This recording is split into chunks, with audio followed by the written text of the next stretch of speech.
नमस्कार, स्वागत है आपका नमन झारखंड जीएस में। आज हम 1857 के महासंग्राम को झारखंड के संदर्भ में देखने वाले हैं, और वो भी एकदम गहराई से एक एक डिटेल में। ये खास तौर पर जेपीएससी और जेएसएससी की तैयारी करने वालों के लिए है, जहां हम उन छोटे छोटे फैक्ट्स पर भी बात करेंगे जो एग्जाम में रैंक दिलाते हैं।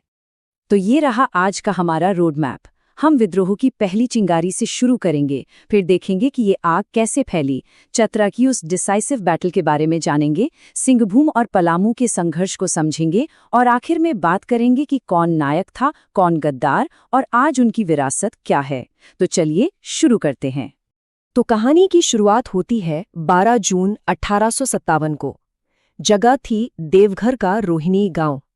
यहीं पर 32वीं नेटिव इन्फेंट्री रेजिमेंट का हेडक्वार्टर था, और यहीं से वो चिंगारी उठी जिसने आगे चलकर पूरे छोटा नागपुर में आग लगा दी।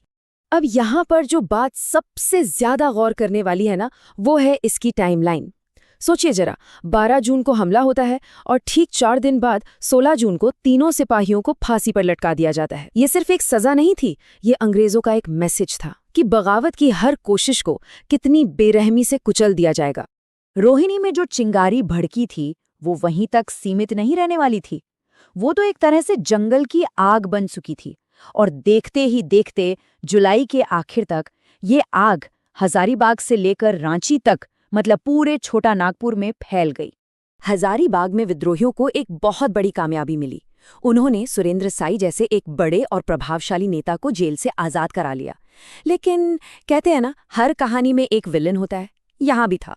एक तरफ ये लोग आजादी के लिए लड़ रहे थे, और वहीं दूसरी तरफ रामगढ़ के राजा शंभू नारायण सिंह अंग्रेजों को खुफिया जानकारी भेजकर उनकी मदद कर रहे थे। और ये स्लाइड ये अपने आप में पूरी कहानी बयां करती है।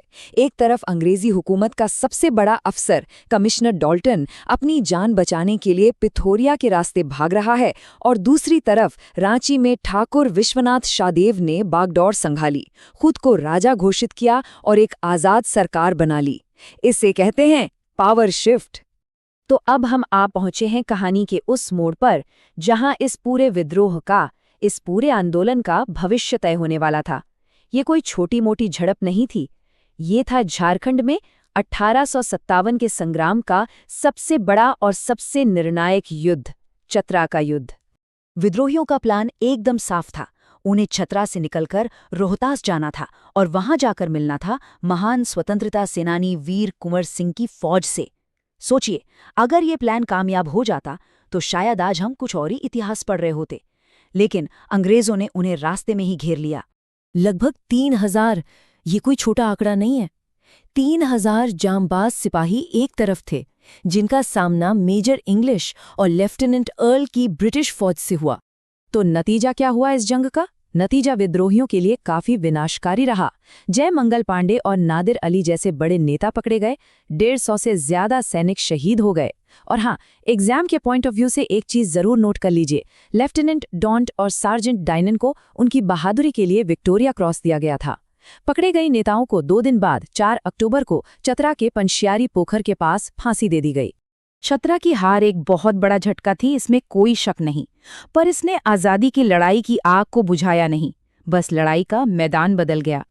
अब ये संघर्ष सिंहभूम और पलामू के इलाकों में और ज्यादा तेजी से फैलने वाला था। सिंहभूम में पोरहाट के राजा अर्जुन सिंह ने हो जनजाति को एक साथ खड़ा किया और ऐलान कर दिया, अंग्रेजों का राज खत्म, अब हमारा राज चलेगा। ये नारा ही अपने आप में कितना दमदार है। लेकिन यहां भी किस्मत ने साथ नहीं दिया, और धोखा मिला अपनों से। उनके ही ससुर मयूरभंज के राजा ने अंग्रेजों की मदद की और उन्हें पकड़वा दिया। और उधर पलामू में नीलांबर पीतांबर की जोड़ी ने अंग्रेजों की नाक में दम कर रखा था।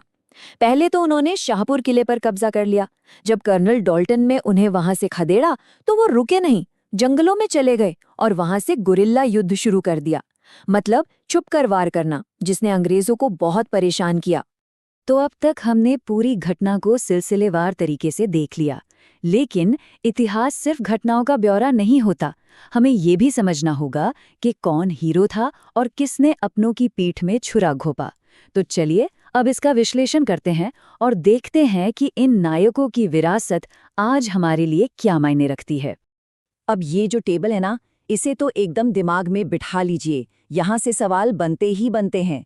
ये वो नाम हैं जिन्होंने विद्रोह को कुचलने में अंग्रेजों की मदद की है, जैसे विश्वनाथ दुबे और महेश नारायण शाही, जिन्होंने सोते हुए ठाकुर विश्वनाथ शाहदेव और गणपत राय को पकड़वाया, या पिठौया के जगतपाल सिंह, जिसने न सिर्फ कमिश्नर को भगाया बल्कि विद्रोहियों की सप्लाई लाइन भी काट दी। ये नाम और इनके काम सीधे सीधे सवाल बनकर आते हैं। लड़ाइयां भले ही खत्म हो गईं, पर उन नायकों की कुर्बानी वो आज भी जिंदा है। आज भी झारखंड में उनकी विरासत हमें देखने को मिलती है। रांची का शहीद चौक, जहां ठाकुर विश्वनाथ शाहदेव और पांडे गणपत राय की मूर्तियां हमें उनकी याद दिलाती हैं। छुटुपालू घाटी का वो टुंगरी फांसी स्थल, जिसे अब शहीद स्थल का दर्जा दिया गया है, और हर साल 4 अक्टूबर को लगने वाला चतरा शहीद मेला, जो उन शहीदों को एक तरह की राजकीय श्रद्धांजलि है। ये सब हमें याद दिलाते हैं कि आज़ादी की कीमत क्या होती है। तो इस पूरे विश्लेषण के बाद आखिर में एक सवाल तो मन में उठता ही है। इतिहास के इन पन्नों में दर्ज नायकों की बहादुरी और गद्दारों का धोखा, ये सब आज के प्रशासन और हमारे समाज के लिए क्या सबक रखता है? नेतृत्व, वफादारी और देश के प्रति कर्तव्य के बारे में ये कहानियां हमें क्या सिखाती हैं? इस पर सोचिएगा जरूर।